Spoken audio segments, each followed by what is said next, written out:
All right, welcome everyone to today's explainer. Get comfortable, grab your notebooks, and honestly, imagine you've just walked into a really dynamic History 101 lecture hall.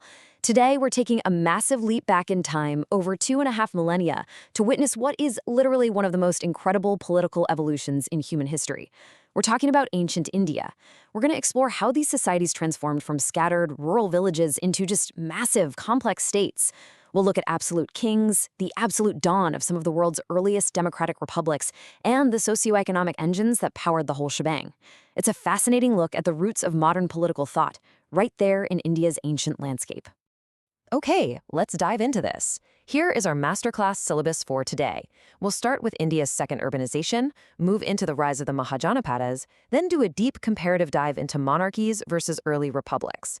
After that, we'll look at the economic engines, iron, coins, and commerce, and wrap up with the Varna Jati system. Section 1. India's second urbanization, bridging the millennium gap.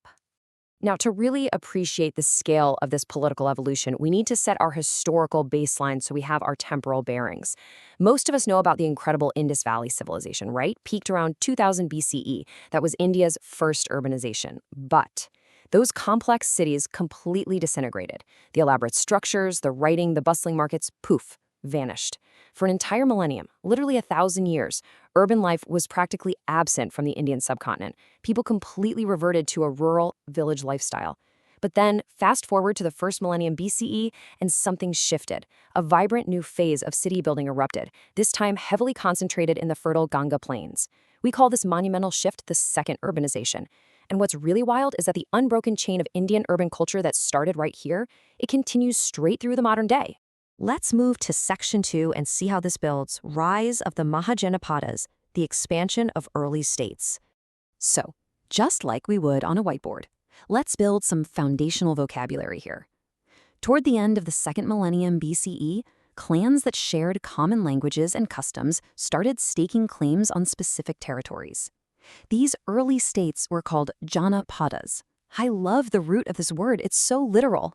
Jana means people, and pada means foot. So a Janapada is literally the territory where a specific people had firmly set foot and settled down. But as trade networks expanded and these societies got richer, these Janapadas started absorbing each other. By the 8th or 7th centuries BCE, they had merged into these massive superstates called Mahajanapadas. Ancient texts actually list 16 of these great states, stretching right across the northern part of the subcontinent. And this brilliantly illustrates what we're talking about. Look at this archaeological evidence. These are the stone ruins at Rajgriha, which was once the mighty capital of the Magadha Mahajanapada. Make no mistake, this wasn't just some cluster of huts. This was a massively fortified nerve center of political and military power. Here's another really striking example. These are the excavated brick ruins of a complex at Kaushambi, the capital of the Vatsa state. These 2,500-year-old cities were absolute masterpieces of deliberate urban design.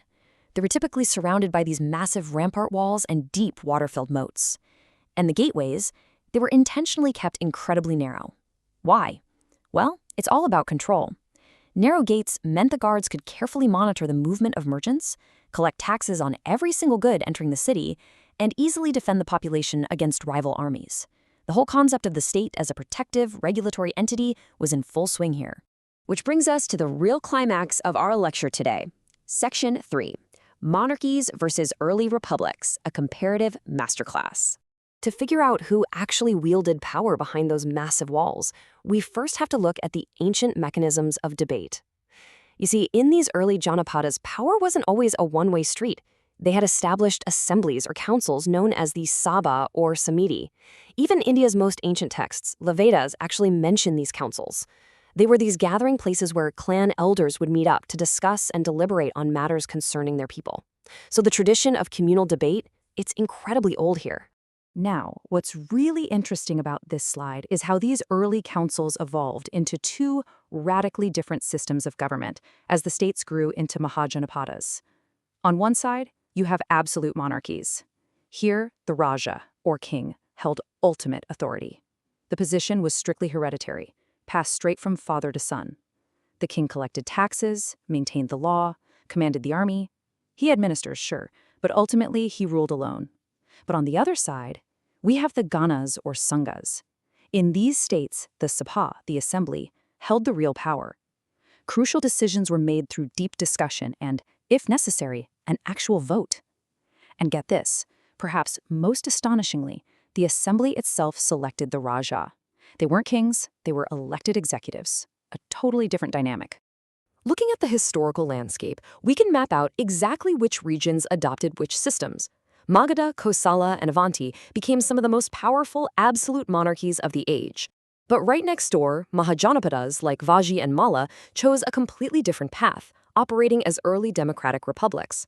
It is just a profound historical fact that over 2.5 millennia ago, the world's earliest republican experiments were thriving right alongside powerful expansionist monarchies. But here is a Socratic question we absolutely must ask ourselves as students of history. What fueled the rapid rise of all these massive states? Right? Because whether you have a king or a voting assembly, building moats, raising armies, and managing cities takes immense resources. So what changed to make all of this possible? Let's look at the drivers. Section 4, Iron, Coins, and Commerce, the engines of growth. The answer to how these states grew so fast comes down to technology and economics. We're talking about a major technological leap. While the earlier Harappan civilization mastered copper and bronze, this second urbanization was driven entirely by iron. By the late 2nd millennium BCE, techniques for extracting and shaping iron became widespread, and it was a total game changer. Iron axes could literally clear out the dense timber forests of the Ganga Plains, opening up massive tracts of land for farming. More farms equaled more food, which equaled exploding populations, plus iron created lighter, sharper weapons for those expanding armies. And alongside iron came the first use of coins in India. As trade networks absolutely exploded between these 16 states, bartering just wasn't efficient anymore. So they created these silver, punch-marked coins, which rapidly accelerated commerce across the entire region and even beyond. Section 5. The Varna Jati system, organizing a complex society. Okay, so with a booming population, massive agricultural output, bustling trade networks, and gigantic fortified cities, society had to figure out how to organize a massive workforce. So it began to structure itself into specialized groups based on occupation. One vital category that emerged was the jati. Let's clearly define that. A jati was essentially a community of people defined by a specific inherited professional occupation. Whether you were a metalsmith working that new iron, a weaver, a farmer, or a merchant, your skills and your trade were passed down from generation to generation within your jati. It was this highly intricate way to structure the economy and make sure all the diverse needs of a massive urban center were constantly being met. So the crucial point is how this fit into the broader societal structure. Along with the jati, you had the Varna system, a concept with roots in Vedic texts that divided society into 4 broad categories. Brahmins were dedicated to preserving knowledge and rituals. Kshatriyas were the administrators and warriors, tasked with defending the state. Vaishyas were the economic engine, handling trade, business, and agriculture. And Shudras were the vital artisans, craftspeople, and workers. Now, in its early days, texts suggest the system actually had some flexibility. Individuals could shift roles if circumstances, like a drought or an economic boom, demanded it. And objectively, this complex structuring provided immense stability during a period of rapid, chaotic growth. However, history also objectively shows us that, over time, this system became increasingly rigid, eventually leading to deep inequalities and discrimination that would profoundly impact Indian society for centuries to come. Which brings us to the end of our masterclass today. We've seen cities rise from a millennium of silence. We've seen iron and silver forge brand new economies. We've seen massive populations structured into highly specialized roles. And, amazingly, we've seen assemblies of elders cast votes for their leaders over 2,500 years ago. So I'm going to dismiss the class with this essay-style question for you to ponder. If an ancient republic could debate, vote, and build a thriving society that long ago, what enduring lessons on the balance of power, the necessity of innovation, and the human striving for equality should we take away from India's second urbanization? Keep exploring the past, guys, because it has so much to teach us about the present. Thanks for joining me on this explainer, and I'll see you next time.